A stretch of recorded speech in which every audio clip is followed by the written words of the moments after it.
So I will just start sharing my screen. So today we're here to talk about primary care and family violence specialist services and how we can work together to improve patient outcomes. I'd like to start by acknowledging the traditional custodians of the lands on which our workplace placed, the Wurundjeri Woi-wurrung people, the Boonwurrung people, and the Wathaurong people. We pay our respects to elders past, present, and emerging, as well as paying respects to any Aboriginal and Torres Strait Islander people in the session with us here today. Just a few housekeeping things. So I'd ask that you remain muted while the presenters are talking. If you do want to ask any questions, please pop your hand up, or if there is a moment of pause during the presentation, please feel free to unmute yourself and ask. This session is being recorded and will be placed on our website. We'd also ask that you ensure that you join the session using the name you registered with so we can mark your attendance and send you your certificate. And I've got some instructions on how to do that. I will just be checking in with anybody that we can't identify just to assist you with that if needed. So if you do need to change your name, just click on participants, either click on your name, hover over your name, and click on rename, and then finalize that by clicking done, change, or rename. And again, I will be here to assist if needed. So firstly, I would just like to go through the health pathways tools that are available to you for this topic. So as many of you will be aware, it is a clear and concise evidence-based clinical tool to assist you in making decisions about patient care. So you can also use it to record CPD, and you can do that by adding a learning note or creating a CPD report. And there are some instructions here, and these will be sent out to you for your reference later if you need them. The health pathways for family violence are under assault or abuse, under the medical category in health pathways, as you can see on the left here. And there are items on assessment, on management, and on referral.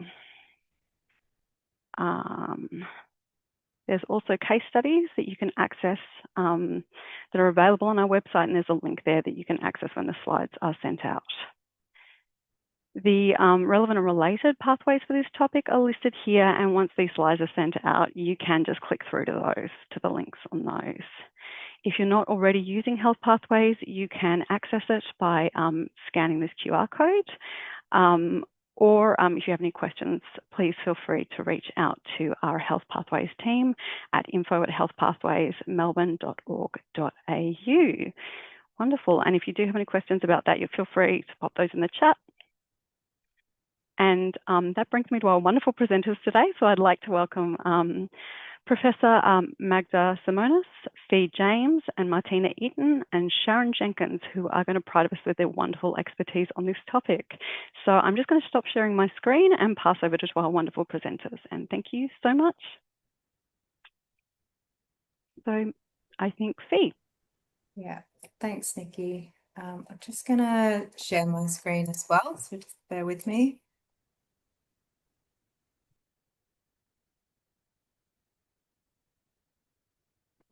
Right.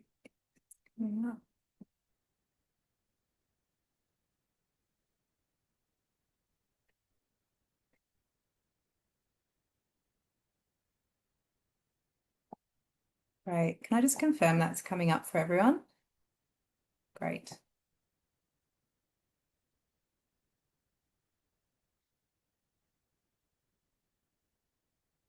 Wonderful, thank you. So evening, everyone. So yes, my name's Fee. My pronouns are she and her.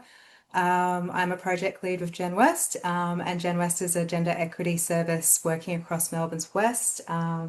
We're a primary prevention and local family violence service as well. I'd also like to acknowledge that I'm currently on Woi-wurrung lands of the Wurundjeri people, and also pay my respects to any community members here today. And to acknowledge bravery of victim survivors who've had the courage to come forward and share their experience and inspire the work that we do each and every day. So I'm going to start by talking about identifying some of the barriers that people experiencing family violence as victims face when seeking support. So while we're going to be talking to some of those barriers that someone can experience when seeking support to address their family violence risk and safety needs, I'd like to begin by acknowledging some of the misconceptions surrounding victim survivors and their ability to be able to leave the violence in the first instance when they're experiencing violence at the hands of a current or former partner or another family member. Society tends to, rather than asking, why does a person choose to use violence towards their family member, society will often place the responsibility and blame for the violence back onto an adult victim survivor, asking instead, why don't they just leave? And this can create some really significant barriers for victim survivors. Really the question should be, what can we do? And what can we do as professionals to support victim survivors affected by family violence to make choices and decisions about the best way to manage and improve their own circumstances and how we can partner with them on that journey as well. And there are many reasons why someone experiencing family violence may not leave or be able to leave when they're in a relationship with a person using violence. If we look at some of the examples on the slide, noting, there are many reasons beyond the examples here, not just what's here, but, some of those barriers could be, concern for their own safety. We know when people leave, the person using violence will often escalate their violence due to a perceived loss of control. And that can lead to an increased risk towards the victim survivors. And that can be for adults and any children or young people as well. Evidence shows us that 3 months post-separation is a really high risk time for victim survivors as well. So they're not only considering their own safety, but that of potentially any children present as well. The person using violence may use coercive tactics, such as, they might make threats to suicide or threats to kill if the victim survivor leaves them, and that's being held over them in that decision. And there could also be a history of violence or attempts to leave in the past, which can make that situation worse and making new attempts to leave harder and riskier as well. We know it can take someone in an intimate partner relationship up to 7 attempted times to try and leave before finally leaving. Once the victim survivor does choose to leave or considers reaching out for supports, they may face further barriers preventing them from help seeking. So that could look like, fear that the person using violence may threaten to take their children away from them. There could be shame and stigma attached as well. What will people say? What will society or communities, parents or relatives say about their experience of family violence? They might not know where to go. So they may not have friends or relatives in Australia with whom they can seek help with. They may have been isolated and these relationships disrupted due to the person using violence. And, really not knowing where help can be sourced from or what supports might be available to them. They might have limited resources, so potentially a lack of income and financial stability, especially if there's been economic and financial control, making it harder to leave. Love and commitment. Sometimes a victim survivor doesn't want anything to happen to the person using violence when they leave. In a lot of instances, they care and have a relationship with that person, and they may want the violence to stop, but not necessarily the relationship as well. They could be worried about what will happen to the children if they report or disclose experiences of family violence as well. They might fear facing discrimination. They might worry that they won't be believed. It can be common for a victim survivor to not be believed. And this is sadly a really legitimate fear. And they might worry that their experiences will be minimized or excused when they do reach out for support. And they may also be blamed for the violence as well. And they might fear statutory and/or criminal interventions as well. That's another very real-based fear.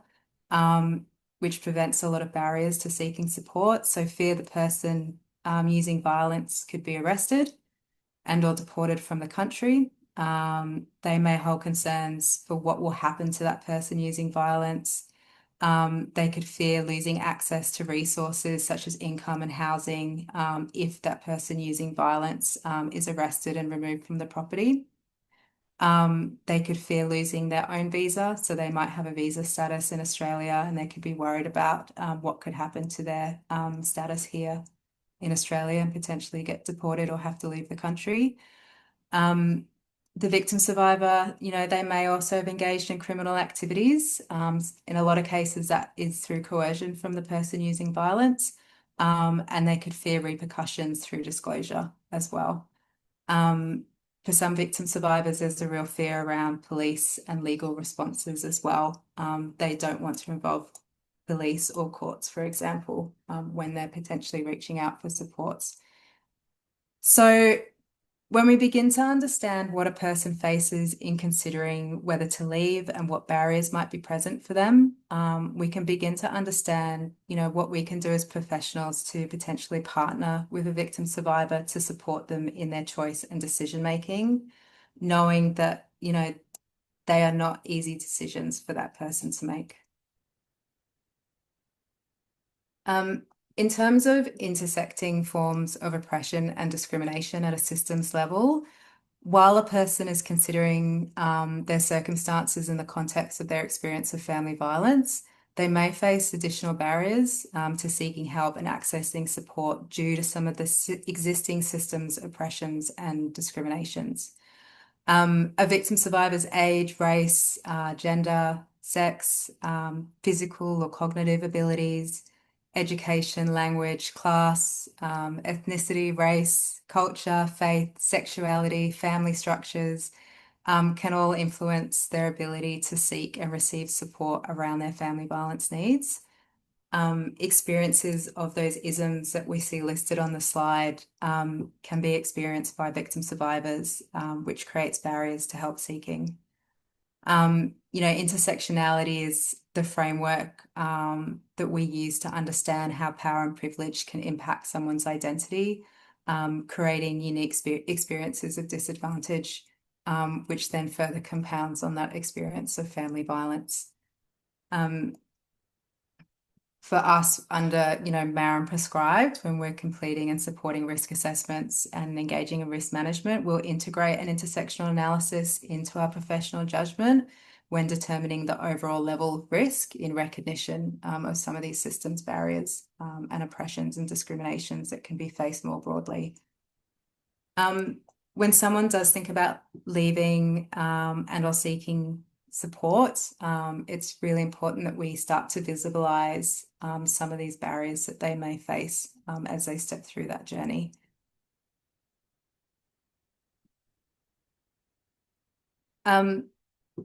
The systems can also change and influence tactics used by the person using violence as well, and that can lead to systems collusion, misidentification, where either the perpetrator is presenting as a victim survivor or the victim survivor has been misidentified by the system as a person using violence. And then narratives, the person using violence narratives being believed over that of the victim survivors. This allows for people who use violence to continue to maintain power and control even after a victim survivor has left the violence, and can increase their family violence risk and reduce their access to service supports as well. If we think about intersectionality in the context of, your patients and they disclose family violence to you, it's important to remember that, experiences of family violence will be different for people who potentially identify from a different group or community. On the slide are some statistics of certain groups in Australia that face marginalisation and discrimination. So 1/3 of migrant and refugee women will experience family violence. Aboriginal women are 32 times more likely than other women or non-Indigenous women to be hospitalised, and 10 times more likely to die from violent assault. Women and girls with disability are twice as likely to experience violence as those without a disability. And people from the LGBTIQA plus communities are just as likely to experience family violence as people in the general population, with 13.5% experiencing violence in the last 2 years. So these statistics highlight the many factors that may make it difficult for victim survivors with particular experiences or backgrounds to access the help and support that they need to address family violence risk and impacts. And that's why we're seeing some of these overrepresented statistics within minority populations, with family violence being often underreported.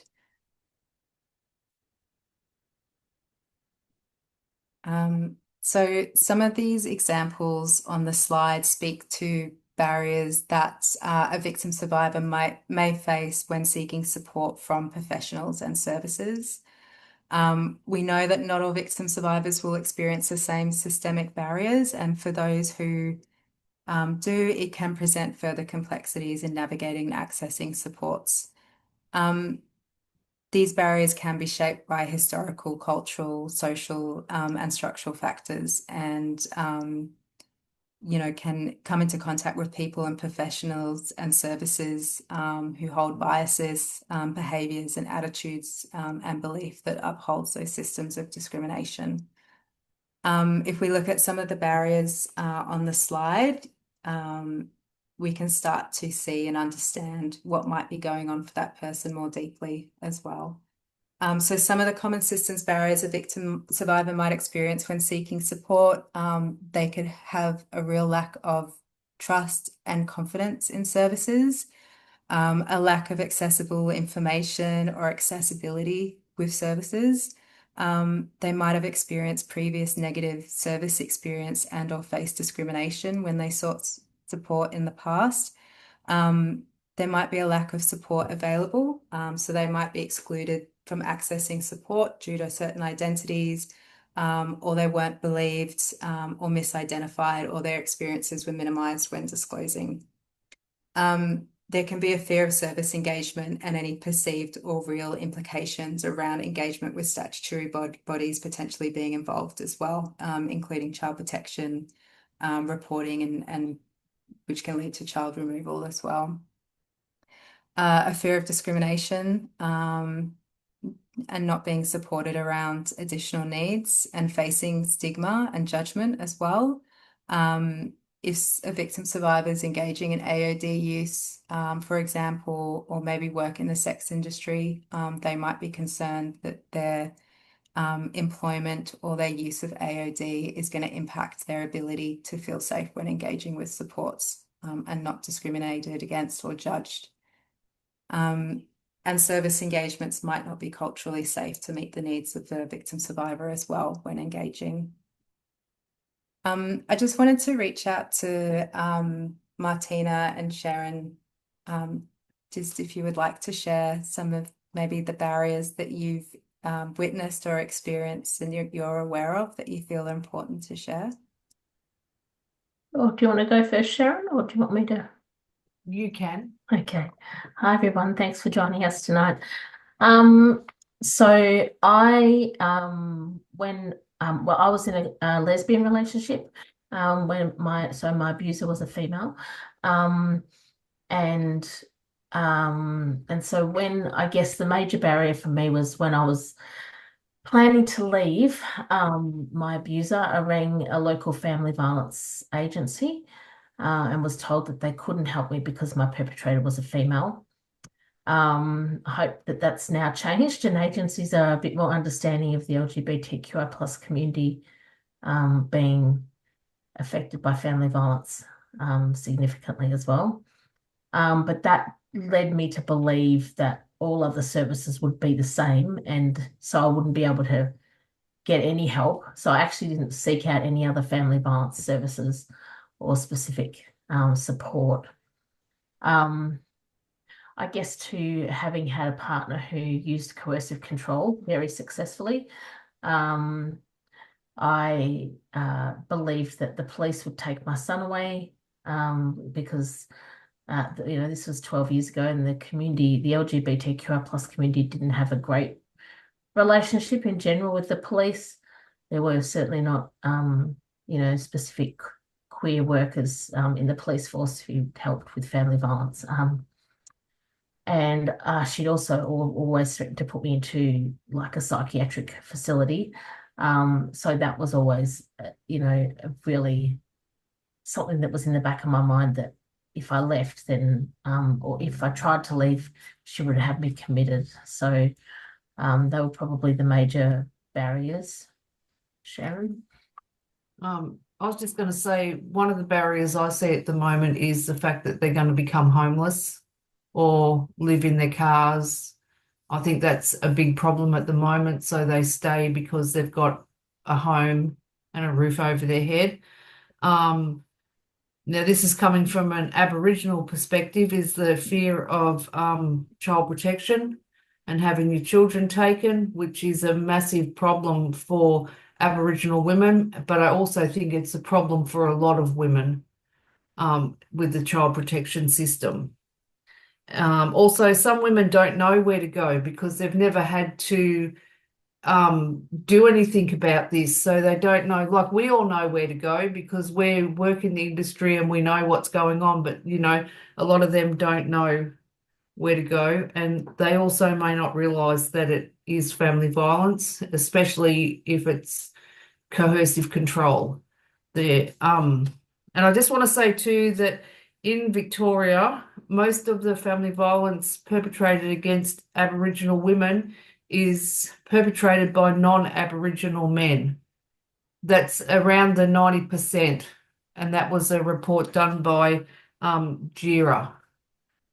So, and another thing I want to add, whether AOD use and the sex work, I think mental health should go into the barriers there because mental health is a big issue with this. That's all. Thank you. Thanks, Sharon, and thank you, Martina, as well. All really important points there. And thanks for sharing your experience as well. It does highlight how unique everyone's experiences are in the context of their experience of family violence, and barriers can be multiple, and they can coincide with someone's identity as well.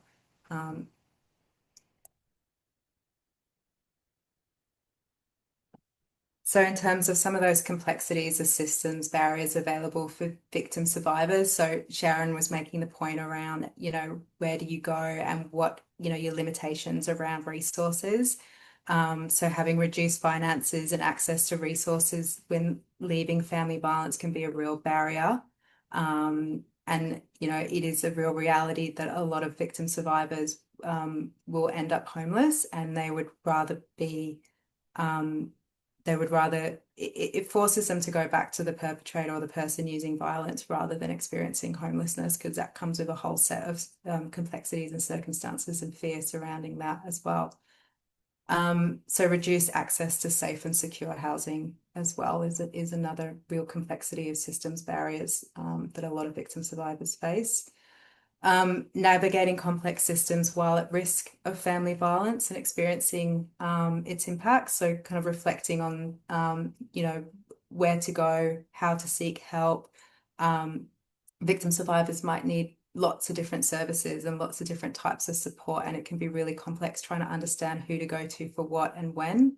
And whether those services are going to be able to support you at the same time with a wraparound support as well. There can be some complexities around wait times and eligibility as well, which can also create barriers. So those systems can be super disjointed as well. And victim survivors' practical needs may need to be addressed first before being able to access needed supports as well. So that can look like setting up, they need to set up IDs, bank accounts, source income before they can step into a next part of that journey, which can also present a lot of complexities and keep them in that place of real destabilization if or when they're choosing to leave as well. So that also creates a barrier because sometimes they have to step through great destabilization when they're leaving or escaping family violence before they can lead to that long-term recovery. So a person using violence, collusion with the system to maintain control and power over a victim survivor is another really significant barrier, and Martina touched on some of her personal experiences around that. So sometimes a person using violence might have a really high standing in the community. They can adjust those tactics post-separation. So after someone has made the choice to leave or to remove themselves from the perpetrator, the person using violence, the person using violence might change their tactics post-separation to weaponize systems ongoing, and using narratives to inflate their system's power as well. For example, Martina saying that you know, through her experience, there were threats about being placed in a mental health institution. And that can be a real threat and a real concern and a real belief for a victim survivor, especially when they're in a place where they don't feel like they have a lot of power at that point. Sometimes people using violence can access, you know, victim survivors' accounts and information from businesses inadvertently. That happens quite a lot. So sometimes a person using violence who doesn't really have any consent or rights to that person's, the victim survivor's information, will be able to ring up a utility or a bank, and they can disclose information. And that unfortunately happens quite a lot. I know there's some work being done in that area, but it's still something that victim survivors are facing.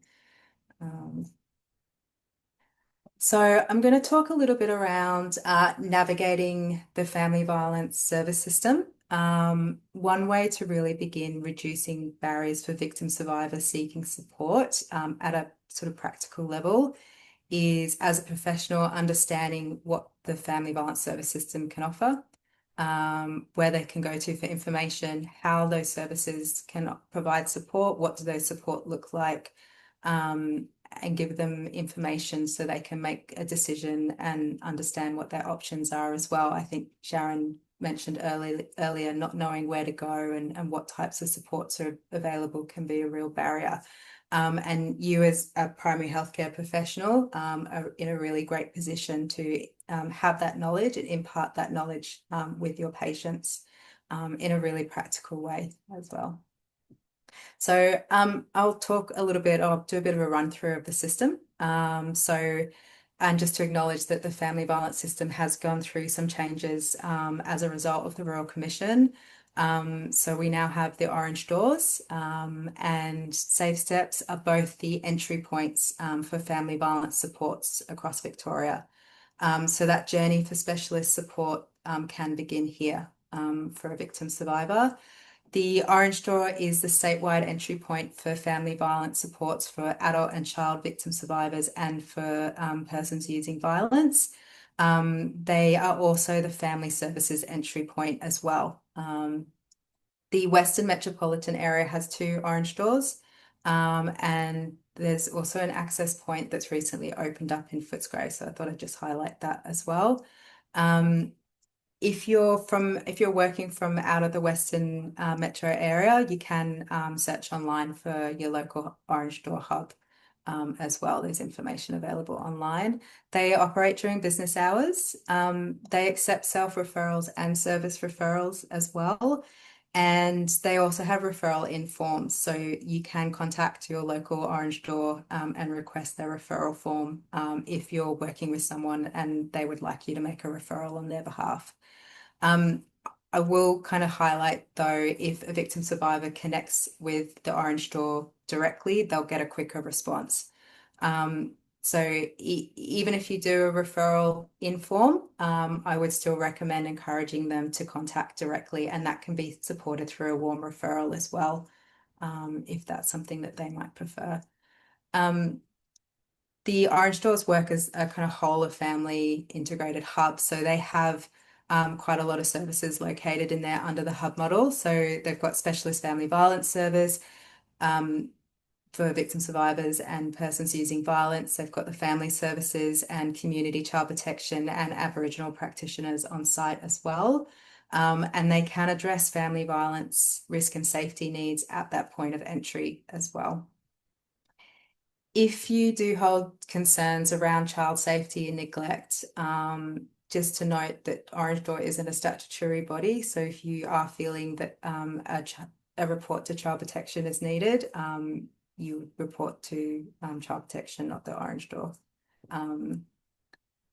Safe Steps is the entry point for family violence crisis response service across the state. So victim survivors can contact for support when they're experiencing a family violence crisis and they are needing immediate support, or if they would like to speak with a family violence service after hours.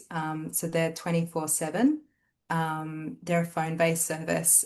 Their phone numbers on the slide there.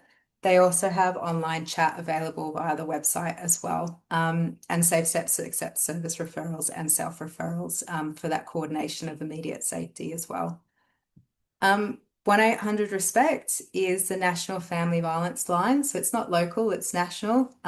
It's really useful for information, support, safety planning, and referral. If a victim survivor is not wanting to or is feeling like they're experiencing some barriers around engaging with local family violence support, this could be another option as well if they want a bit of space between, contacting a service, but it not being kind of right in on their front door.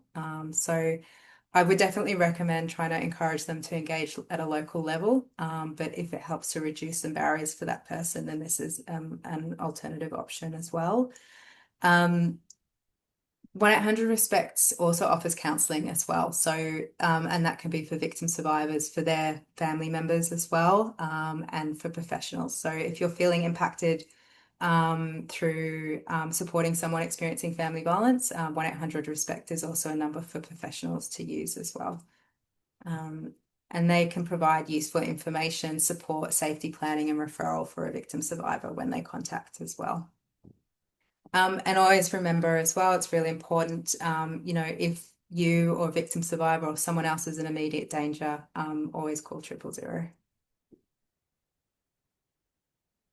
So these are some of the services that offer family violence case management support. So Orange Door and Safe Steps are entry points. They don't have case management supports available within their service, but there are a number of local family violence services that offer case management support across the Western Melbourne area and Brimback Melton area as well. So I thought it would be useful to highlight some of those as well, because again, it's about choice and what's actually out there for victim survivors. It's not just kind of one case management service, there's lots of different services as well. Allocations for case management will come through via Orange Door and Safe Steps. And when someone is allocated for case management support, they're placed on a regional wait list, and those wait times can vary. And that can potentially be 3 weeks to a month. They do receive a bi-weekly phone call or SMS to check in just around family violence risk and if there's any immediate concerns. So it's not case management support at that point in time, but they can support risk management if that's needed at that point as well. If you're wanting to understand current wait times, I would encourage you to contact the Orange Door, because in the Western Melbourne metro area, it's a little bit different across the state, but this is how it looks here. The Orange Doors oversee these allocations across the two WMA or Western Melbourne area and Brimback Melton area. And I'll also include some of the specific family violence services. So there's generalist services and there's specific family violence services as well. So these offering support for certain communities and offer various types of family supports as well. So these aren't all case management services. Some of them are entry point or phone-based. Some of them do offer outreach or case management, counselling, legal. Some of them do behaviour change programs as well. If you're wanting more information, I would recommend just contacting the service directly or viewing their website for information as well. And yeah, just going back to remembering that choice and respect for that person or that victim survivor is always really important, and partnering with them. They may or may not want to engage with a specific service just because they're from that community. They may or may not want to engage with a generalist or mainstream service either. It's always about offering choice and being led by their decision making. All these services as well offer secondary consultations, and I'll talk to that a little bit later on. but that's also another resource that you can utilise, and a strategy in terms of working with systems to support patients experiencing family violence. I'll also talk a little bit around No Wrong Door in practice. So whilst the Orange Door networks and Safe Steps are the entry points for victim survivors seeking support, again, going back to choice, so victim survivors should have alternative access and support options should they prefer, and that's to help reduce some of those barriers to engagement. So the No Wrong Door was introduced when the Orange Doors were introduced to ensure that victim survivors had that choice. And what that means is if you're supporting a victim survivor, you know, we always encourage to access the Orange Door because they're resourced to offer that initial entry point support.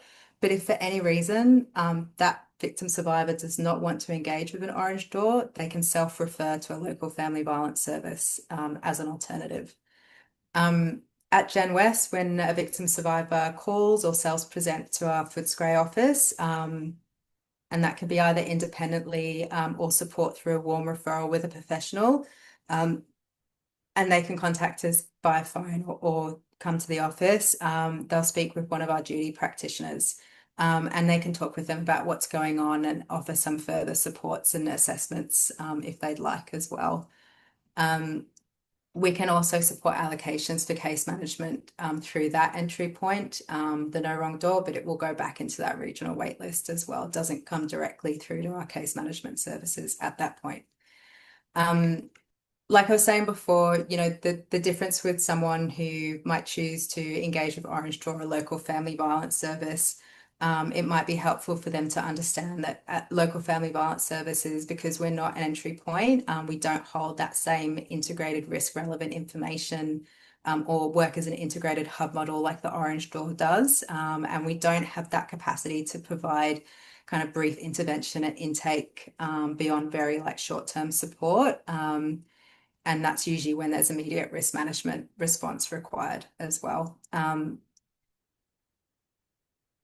Some of the smaller services, they might defer back to the Orange Door as well. So we're quite a large family violence service, but there are others that are quite small and not quite resourced around No Wrong Door approaches.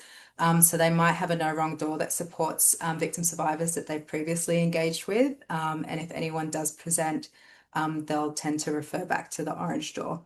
But again, it's about choice. They could come to us, they could come to another service that can support that entry point via a No Wrong Door as well. And I'm going to talk a little bit around what that looks like in terms of when a victim survivor engages with supports, because I think this slide, what I'm going to talk to, can be really useful to support someone if they're to really help support them with what will happen and prepare them for what that will look like and remove some of those unknowns, anxieties, or apprehensions that might be present. When someone engages with a family violence service, it can look like a lot of things. So it's not kind of one type of support, and it can be really just a place where someone can go and a professional will speak to them about what's been going on and listen to what's been happening to them. They'll listen non-judgmentally. They might discuss, well, they will discuss around privacy and confidentiality as well, including some of those limitations, so that victim survivor understands you know, what might happen to that information and when and where limited confidentiality comes into play, because that can also support that victim survivor in how much they choose to share with that service as well. So it's putting power and choice back into that person's hand. The engagement is led by victim survivors in them telling their story. Alternatively, they can request information from a service that the victim survivor's already spoken with. And I think Magda will talk a little bit to information sharing later on. So they don't have to retell their story again, especially if another service has some of that information that they can share. They can offer to assess theirs and their child's family violence risk and understand the violence and the tactics that are being employed by the person using violence. And that can help that practitioner to know how best to offer supports and next steps as well. And again, this is all up to the victim survivor. We never pressure anyone to complete an assessment or go further than they want to in terms of supports. We can also support around safety planning, and we can also support around additional measures in terms of immediate safety needs. So that might look like security or transportation, for example. They can also support around assessment and allocation of family violence case management too.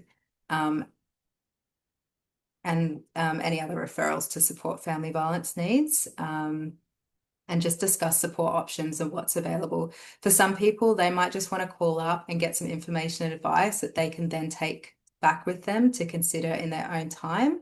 Again, they don't have to commit to anything. They don't have to do anything that they don't want, but they might just want some information that they can sit with and think about next steps with as well. And they can recontact a service as well. So they can contact multiple times. It's not just a once-off as well. We can also support around psychosocial education, and just partnering with them around what can be some next steps, and linking them in with other service supports as well. I'd just like to invite Sharon and Martina again, just to share some of their thoughts on what they found helpful or not helpful when seeking supports or when they've spoken with other victim survivors as well. And I know, Martina, you have shared some of your experiences already. Yeah, you can go first, Sharon, if you want. No, you can. Oh, okay. I feel like I'm holding the limelight. Okay. So what I would have found useful, well, apart from actually being allowed to access the services, that would have been good, was just knowing what help was really available, and what I was eligible for, and not to be sent to like multiple organisations. And you spoke to that, Fee, like just around, you know, I was either not eligible because of my sexuality, or then maybe not in the right postcode, or I didn't have a healthcare card or a pension card because I earned just over the threshold. I owned an asset even though my ex was living in it, and my son and I were couch surfing. Then you know, my son was 12, so he was nearly a teenager, so I couldn't access a refuge. Like it was just yeah, so it would have been really beneficial to know what I was able to get help with. And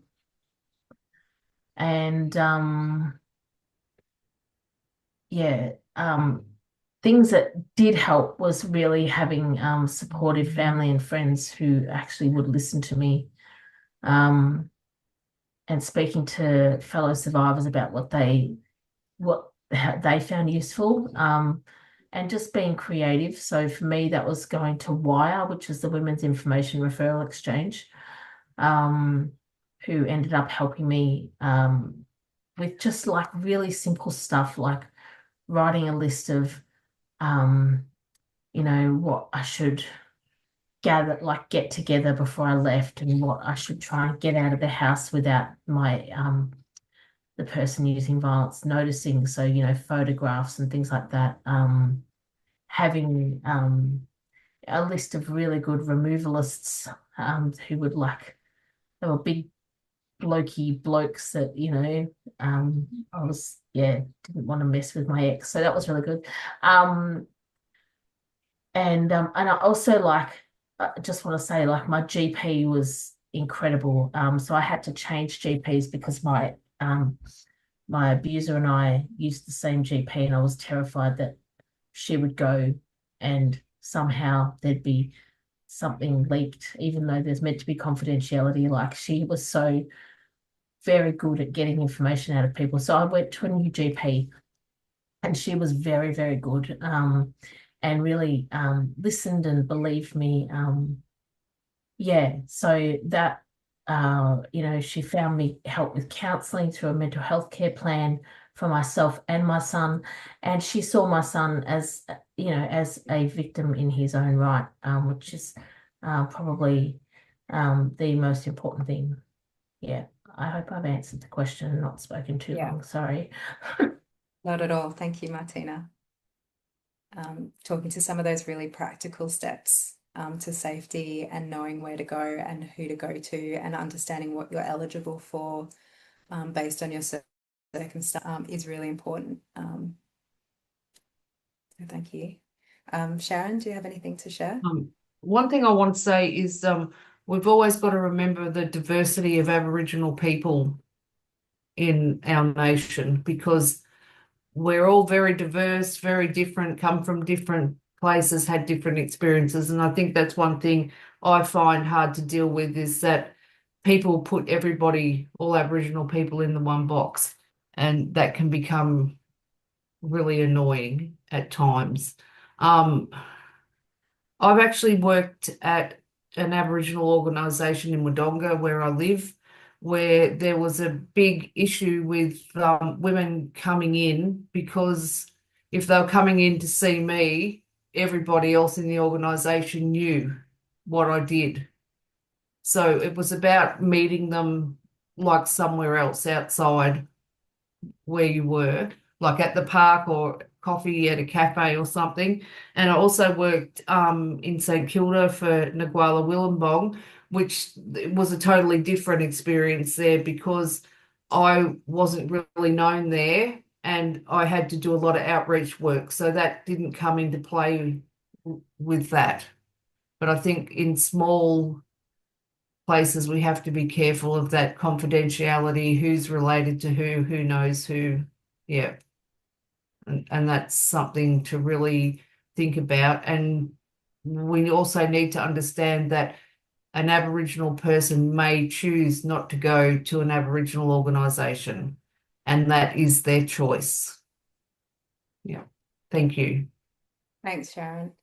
Yeah, absolutely. Really honing in on choice and confidentiality and respecting that person's autonomy and decision making, all really important when offering supports and partnering with that person at their own pace as well. Thank you. I'll talk quickly about case management eligibility as well. So there are some criteria related to case management. So to get or be supported with an allocation for case management, the victim survivor is currently experiencing family violence risk, and the needs that they've identified at entry point can't be addressed at that point in time, and can actually be addressed through case management support as well.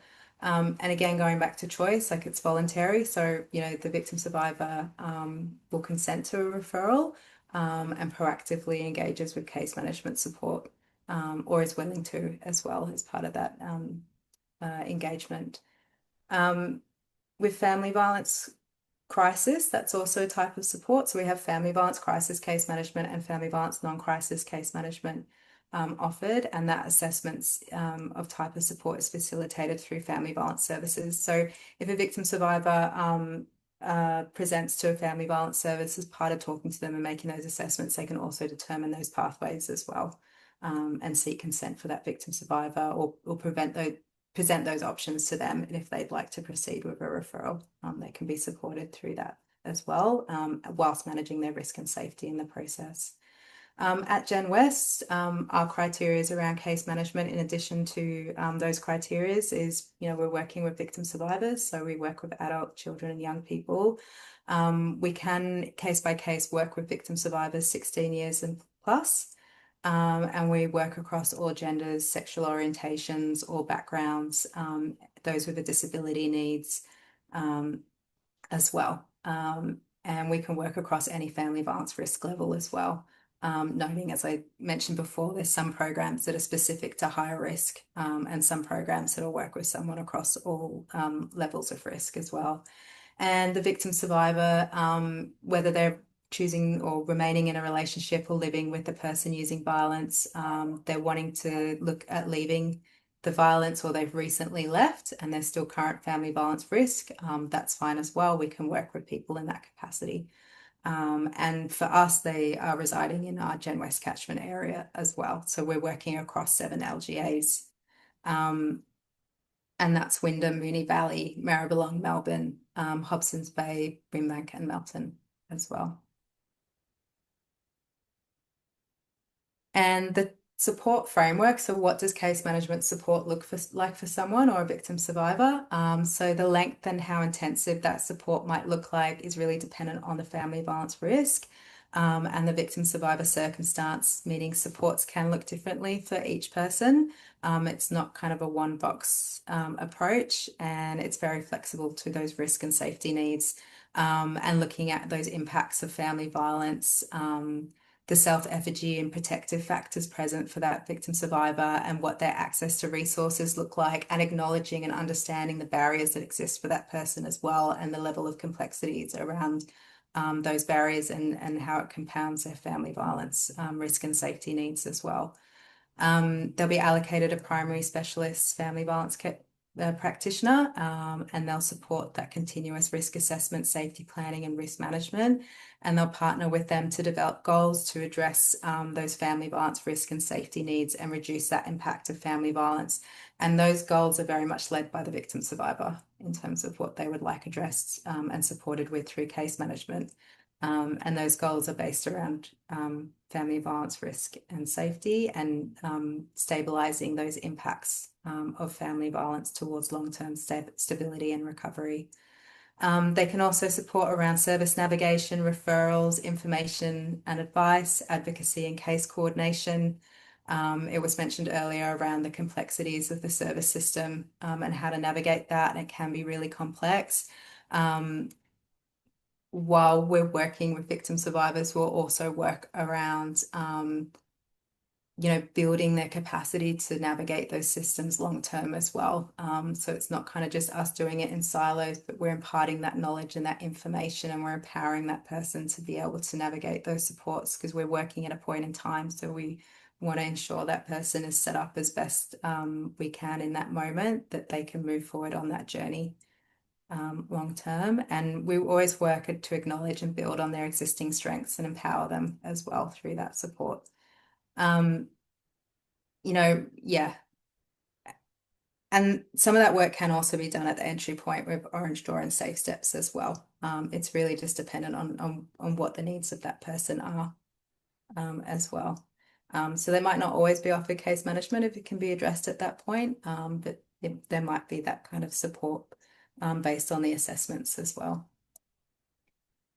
So I'm going to talk a little bit around some strategies for effectively engaging with family violence services or the system. I've talked about the service system, which can give you some of those strategies regarding what options are available for victim survivors to link them in with family violence supports, and offering that choice and decision making around what's available to them.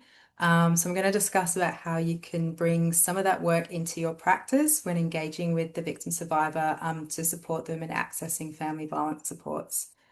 I think one of the really important ways that we can support someone as professionals with their family violence needs is to really establish the presence of family violence for that person, which can lead into how we support them to access further family violence supports.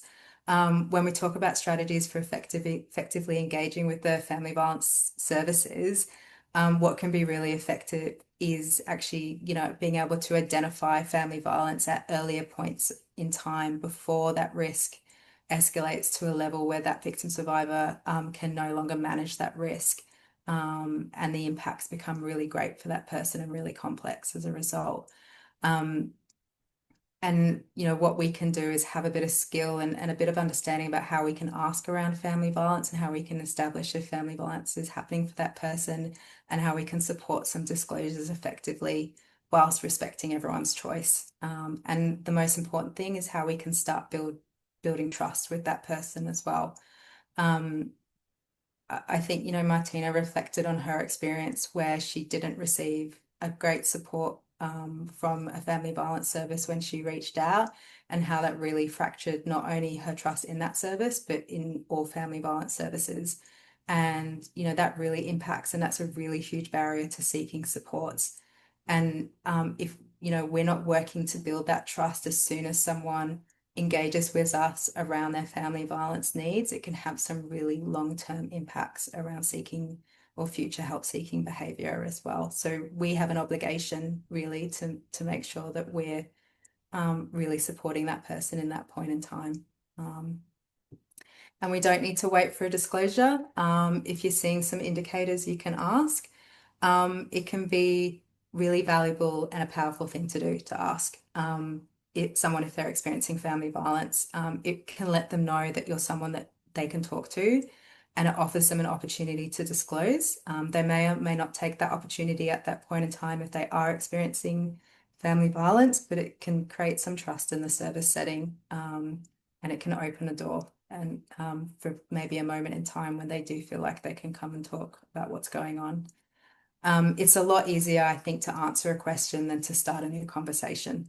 And there's evidence that shows that, victim survivors do say that if they had been asked, they would have disclosed. But, in a lot of instances, they're never asked. And in other instances as well, like they might not understand or know that what is happening to them is understood as family violence as well. So that can also create an opportunity around psychosocial education to help them to begin, to understand their experience in the context of family violence as well, which can also then lead to understanding what types of supports are available to them when and where they choose to access them. And as a professional, Martina, did you have a... Can I just add to that, please, Fee? Sorry. Yeah, no, is that absolutely. when you're in coercive control, it's so insidious and it happens from the very beginning, and it's so very slow that it doesn't matter how smart you are, it doesn't matter how switched on you are. Sometimes you just miss you miss the fact that it is coercive control and that is family violence. So yes, I just wanted to point that out, that it's really that can be, you might not necessarily even realize, because it's so ingrained in everyday behavior for some people that it can easily be misinterpreted.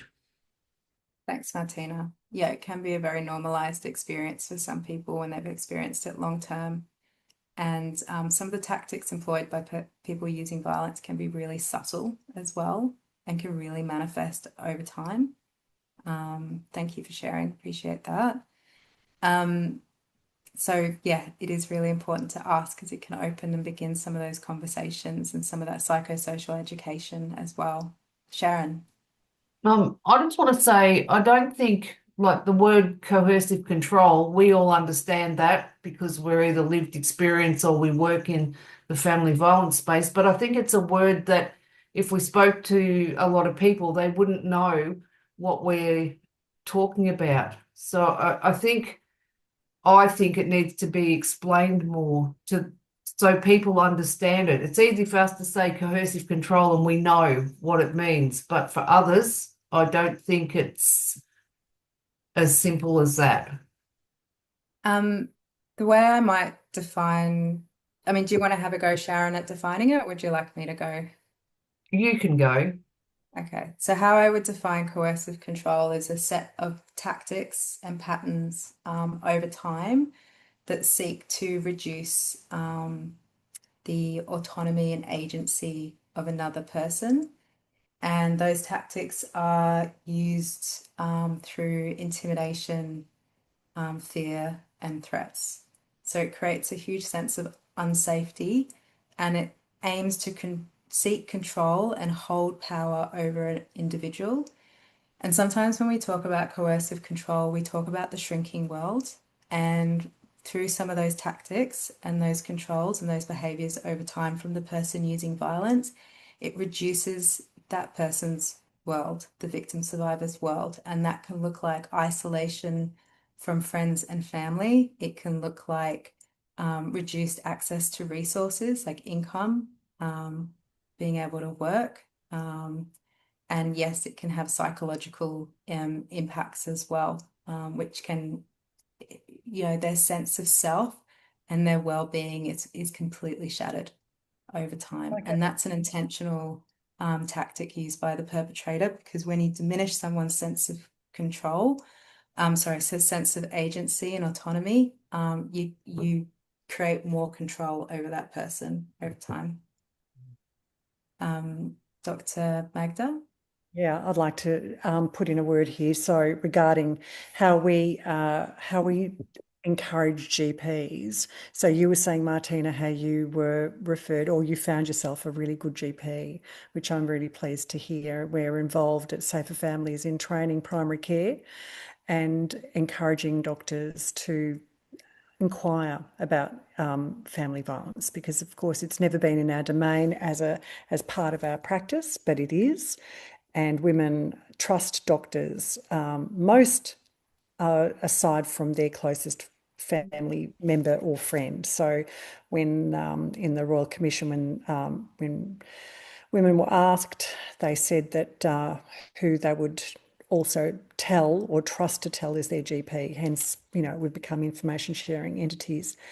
And what we've learned through the research that Kelsey Hegarty's done is that, and the team at Safer Families and others, is that asking direct questions is rather difficult, because a lot of women don't really see what they're living through is violence, and coercive control is one of those.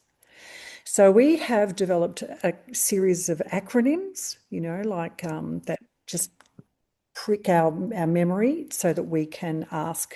And when we get an inkling that, say, things aren't right, like you might come in with a recurrent headache that's not going away, a tummy ache that's just not going away, or pains and aches, and or a child that doesn't want to go to school, that's always clinging to mum in the consultation room. The GP is encouraged to ask and think like outside the clinical setting and say, how are things are going at home? How are you? I sense that you're sometimes women who come with headaches that don't go away have other things going on in their minds or in their lives, and how are things going with you at home, and is there anything, and encouraging that opening conversation, like creating a space for the woman to talk more about really her environment, and then segueing from there around fear. Do you feel afraid ever? Do you ever feel like you're walking on your eggshells at home? And the answer to that is pretty binary, usually, yes or no. If it's a sort of fence sitting yes, then you can just ask more specific questions, like, do you mind if I ask you a few more questions? And then those questions we're encouraged to ask fit under an acronym called ACTS, ACTS, which for us is pretty easy to remember. And the first one is, are you afraid? And ACTS is really about, do you control, coercion, humiliation. And T is about threats. Are you ever threatened? Are you ever threatened that, something might happen if you don't do this or if you do that? Or some of your privileges might be taken away, or they might not give you access to the car, etc. Or, not let you go out and see your family or catch up, or threaten to not come to a family event that's really important to you. It works in so many different ways. And then the S stands for the physical violence, and of the physical violence, it's slapping, pushing, hitting, and beyond. So, because of course, in a lot of cultures, a slap is not considered physical violence; it's sort of tolerated, or women have been acclimatized to just see that as just, emotional overreaction or making a point. But that is physical violence. So that's what we teach GPs, to enable these sorts of questions, to just unpack it. Thanks, Dr. Magda. You can call me. Would you like to, Magda, thanks. Would you like to talk to the lives model as well, in terms of engaging? Yeah, I think this is probably a good time to talk about lives. So it is about lives is from the World Health Organization, and sorry, Magda, I might just interrupt you slightly. I think Sharon had a hand up. Yeah, go for. Oh, sorry, Sharon. Hi, Sharon. No, that's all right. I was just going to say I was very lucky because over 20 years ago, my doctor actually asked me about family violence, which that was before it was really come out. And yeah, And I still go, wow, now that she did do that. So that was fantastic. Yeah. And it opened that conversation. So it was really great when you asked those questions. Thanks for sharing that, Sharon, because that is, you know, when the barriers to asking for GPs is that they feel that it might not be their role. They don't want to offend the woman by asking. But in fact, women often feel relieved when the doctor asks. So that's what we've learned. So that's why we're trying to encourage GPs. And we've got in our Safer Families and Readiness program, which is the thing that we teach GPs now, we actually have set lines that we teach GPs. So it helps them, you know, so they're familiar with the questions to be able to ask and use them in a clinical setting. Now, lives, I'm not sure if you've ever heard of that, but that's another one of those acronyms. So we go from acts, like asking about family violence, and then if they disclose that there is, as I think Sharon and Martina have said here, listening is one of the most powerful things we can do. And believing the woman, that's another really powerful thing, because they live in a world and in a life where they're being put down and told that they're making things up or they're imagining things, and they're being gaslit. And gaslighting is really, really just takes away all your autonomy and belief in self. So listen is the first one, is the first letter. Lives, listen, and listen with your full attention, with your body language. Don't tap away on your computer when a woman is disclosing this, or when a person is disclosing this in your room.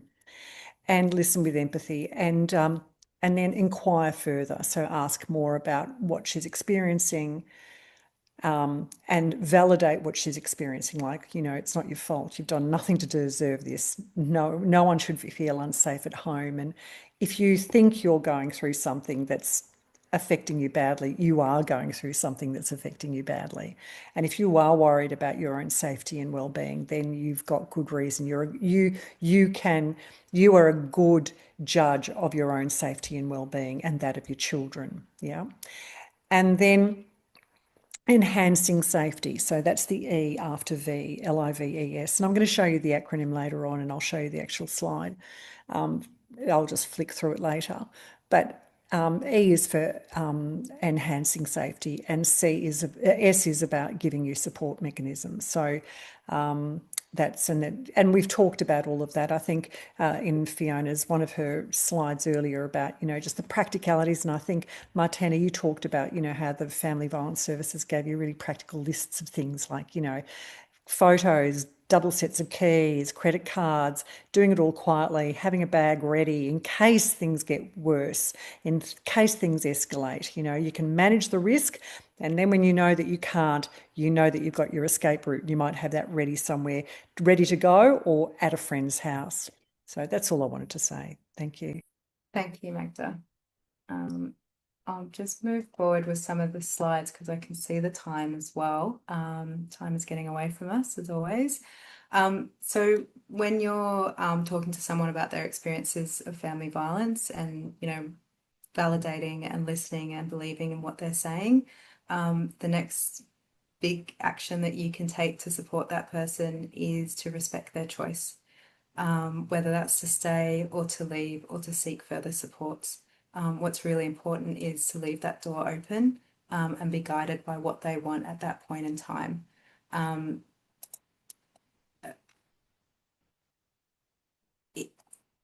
You know, I think, you know, as we're sort of talking about before around coercive control, like one of the key factors with victim survivors experiencing family violence is they've had their power and their control taken away from them. And it's really important that us as professionals, that we're not taking further power and control out of that experience. So really, by respecting their decision and enacting scenarios of decision making with them and being guided by their choice and what they want at that point in time, you know, you're reminding them of their decision making power, and you're undoing that work of the person using violence and some of those narratives as well. And you're empowering them and putting that control back into their hands, which can also be a way of lifting in barriers to engaging with supports later on. And it's really important. I'm just going to briefly touch on some of the barriers that specific communities face. And I think Sharon mentioned it a bit earlier, just to really acknowledge that individuals are not homogenous and communities are not homogenous. So these are some evidence-based barriers that communities face, but it doesn't mean that everyone from that community is going to experience that barrier as well. And I'm just going to move on to the next slide. Apologies, just with time. But it's just to give you a bit of an insight of what are some of the additional barriers that someone who might be representative of a certain community or multiple communities might also be facing in terms of compounding their experiences of family violence as well. And again, understanding the barriers that someone might face that you're coming to contact with as a professional, you can really kind of work with that person to understand what those barriers are, what their needs are, and facilitate some of those pathways to family violence supports as well. You know, we might come from different backgrounds, have different identities to that person. We might have power and privilege in other spaces and places. We might also have experiences of discrimination and oppression as well. And so someone's barriers or experiences or systems discriminations can be quite invisible to us as well. We're not going to know them all. We're not going to know that person's personal experience and potentially what system barriers that they've come into contact with as well. So just having an awareness and an understanding of what some of those common barriers that are seen can help sort of visibilize some of those barriers that we might keep in the back of our mind and consider when we're supporting someone through the family violence service system as well. I'm going to, and just respecting if someone doesn't want to engage with family violence support, I think the most important thing here is, you know, remembering it's when someone discloses their experience of family violence, it's not about seeking solutions straight away. You know, we want to meet them where they're at. We don't want to jump into those solutions straight away. You know, disclosures don't always mean action at the same time. And I think sometimes professionals, we really want to support that person. We really want to help them. But it's okay to just be guided by that person. They're the expert in their lives. They know how to keep themselves safe, and we're just really partnering with them and building on their existing strengths and resources to support their decision-making and next steps as well. And, you know, being curious as to what some of the reasons are why someone might not choose to engage with family violence support can also help to visibilize what's going on for that person as well. I always think a good question to start with, you know, if someone said they didn't want to engage with a family violence service or supports, you know, actually kind of being a bit curious about that. Like, you're still respecting that person's decision, but you can also kind of ask some curious questions, you know, what is it that is, you know, have you had a negative experience, or what has happened that you don't want to engage with family violence supports? Have you been made to feel unsafe if you speak with services? You know, what would you need to change for you to feel supported to access family violence support? Because sometimes that can open up a bit of conversation to understanding what the barriers are. And that's really from that victim survivor's voice as well and through their experience. And that's something that you can then take and potentially help to reduce some of those barriers on a practical level by offering to guide them and support them and partner with them to collaborate with other services. Again, that's choice and that's consent-based as well. But again, it's about providing those options and saying, you know, these are your experiences and I respect that. But if there is a pathway that we can work through this and support you with engaging with some family violence support, there are some steps that we can take and I can partner with you on the way. Magda. Oh, you're on mute. Yeah, Fiona, I'm just going to have to present some of my slides because it's 7:45 and I think it would be good for me to cover a bit about information sharing. I think that's important. Yeah, let's do that. If we can do that, that'd be good. Yeah, because yeah, absolutely. Yeah, thank you. Yeah, because I think 15 minutes is done. So I'll share my slides now. Okay, perfect. Thank you. Okay. Great. Now I'll put this on, where are we? On view. There we go. Great. All right.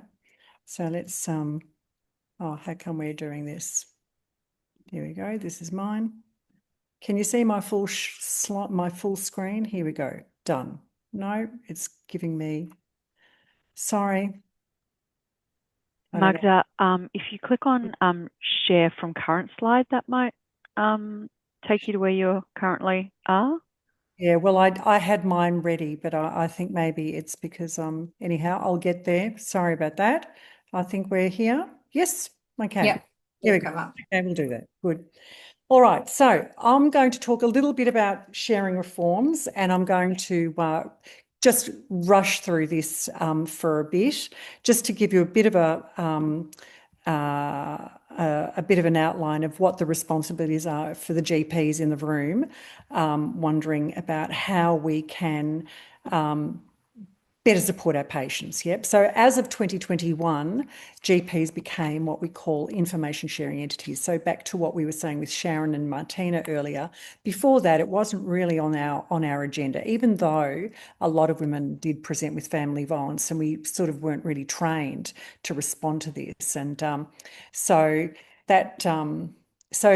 what this developed from was really realising through the commission, the Family Violence Commission, that women are prepared to tell their GPs, and they would like to be able to tell their GPs. And then when we asked GPs, the barriers to talking about this were, worried that, one, we don't have that much time because these are really long, complex consultations. Two, maybe it's not really our role. We don't want to offend the woman.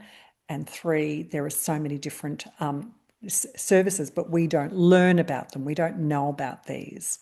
So it's about supporting GPs and primary care nurses to have this conversation with patients and of all backgrounds, and to also not just expect it or see it in only women, but in diverse women and people of diverse backgrounds, and that it can happen in same-sex relationships and in different cultural groups. And different cultural groups might have different needs and different ways of expressing their fears. So, and in some cultures, certain types of family violence might be normalised. So, you don't use the word family violence. You just ask about their well-being and safety, what their needs are. That's really what this is about for us, helping women and helping people with the needs that they have.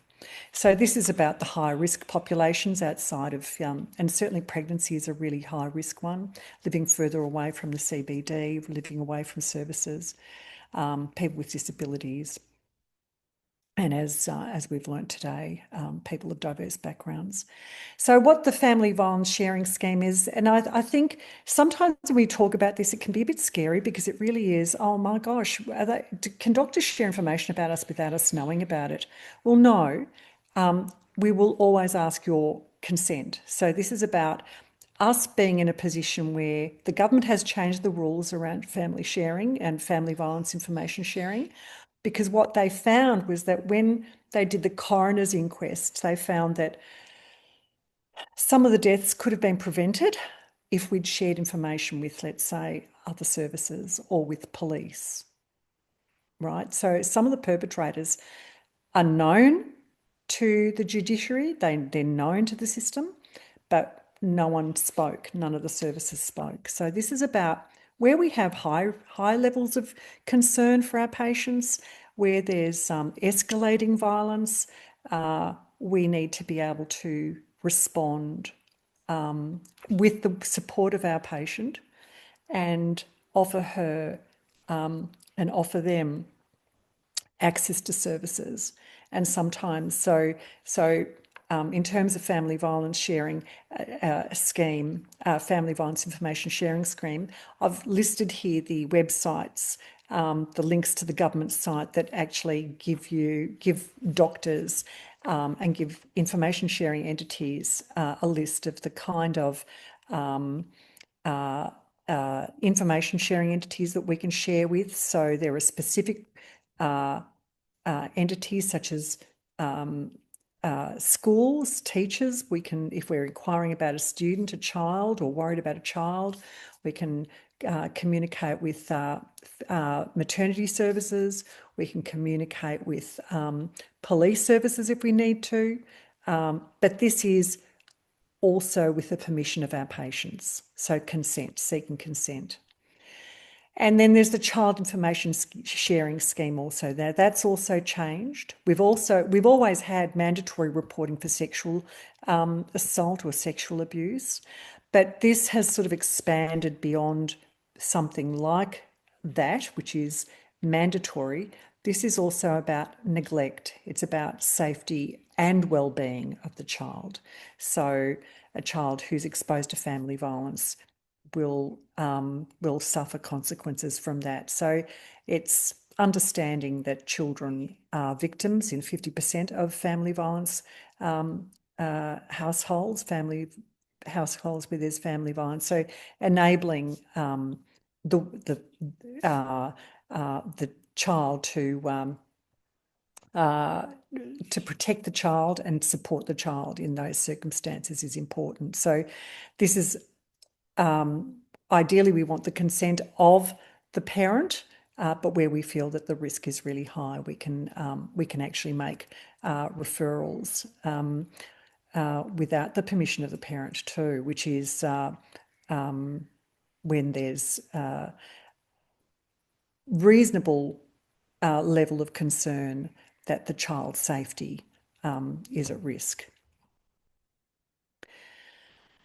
So for healthcare workers, for doctors who are information sharing entities, I mean, a lot of GPs at this stage still don't really understand that these information sharing, that we are information sharing entities, that we have this sort of duty of care.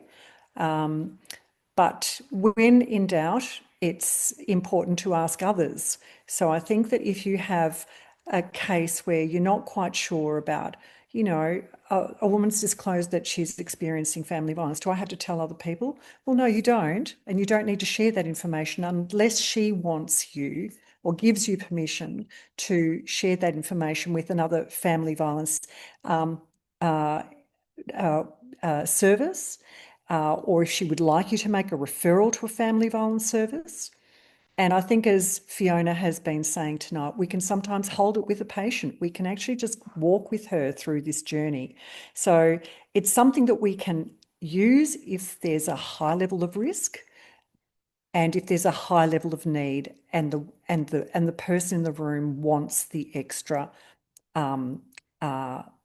support from the service providers outside of the general practice and outside of the general practice setting. Information can be either shared proactively, where you feel you've got a need to, and sometimes it can be we need to respond to inquiries.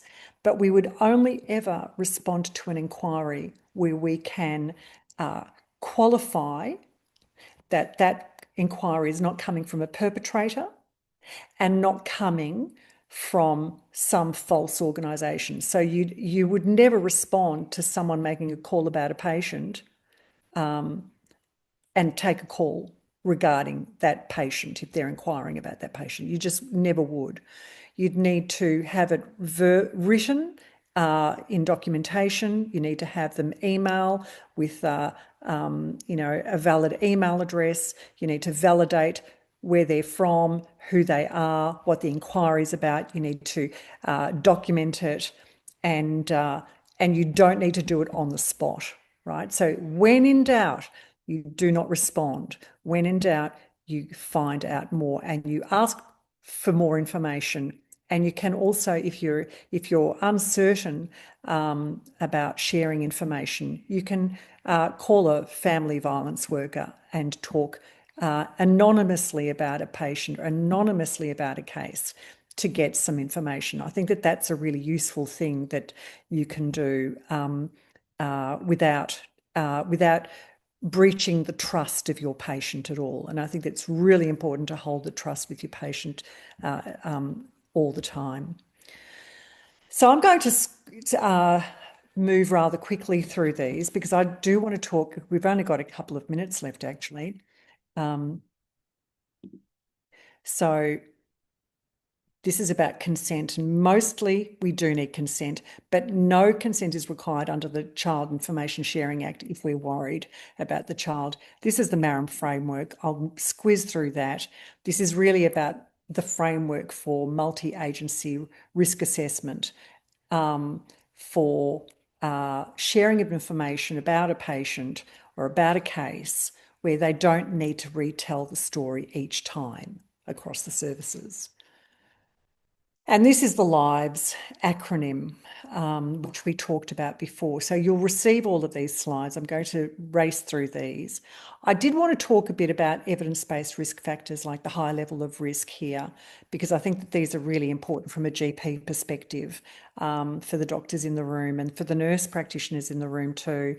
I think, you know, these have been validated as really high level of risk for a woman.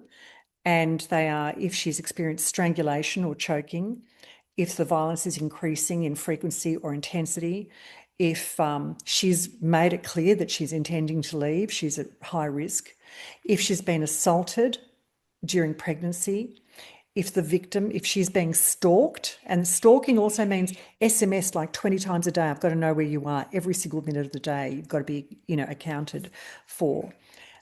If he threatens suicide or self-harm, that's him using a high-level risk threat to control you and controlling behaviours. If they have access to weapons, very important. If they've threatened to kill a woman or their children or someone they love or their pet, that's a high level of risk. So as doctors, when we hear these things, we really need to be aware that this is a high risk situation. If he's recently become unemployed, and I'm saying he, although not all perpetrators are he, as we know, and but as we know, a lot of this research comes from heterosexual relationships, but this is not. This does extend across other genders and other relationship types. If they not only if they access weapons, but if they use weapons, if they harm or kill pets, if they're obsessively jealous, if they sexually assault the person, and if they're an abuser of alcohol or other drugs. So these are very high level risk. And I think that we've talked about the agency of the victim survivor, that if they don't feel at risk, then they're probably not at risk. But sometimes you've got to think, as a doctor, we have to think about those evidence-based risk factors that I just listed there. If they're there and she doesn't see that, then we need to think about that as a high level of risk, and think about, you know, helping her understand that if this escalates, this is really high danger, and using our judgment. And so I've just given here a little bit of a rundown on high level risk and the different types of risk and what sort of information can be shared. But I think you'll receive all of this in the pack. And I've just put a couple of links here for the Information Sharing Acts for you to just have a look at. And so I'll leave it at that then. Thank you.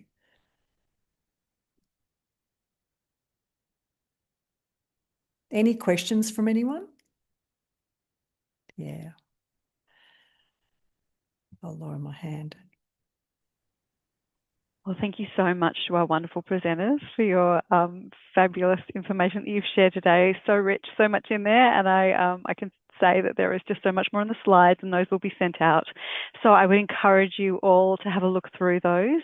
And if you do have any questions raised by those slides, I'd encourage you to reach out to me in the first instance, and I can connect you with some more information about that.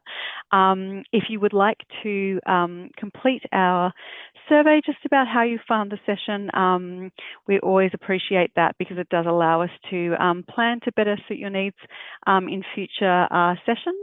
But otherwise, we will let you go off into your evening. Thank you so much for attending. There is a question.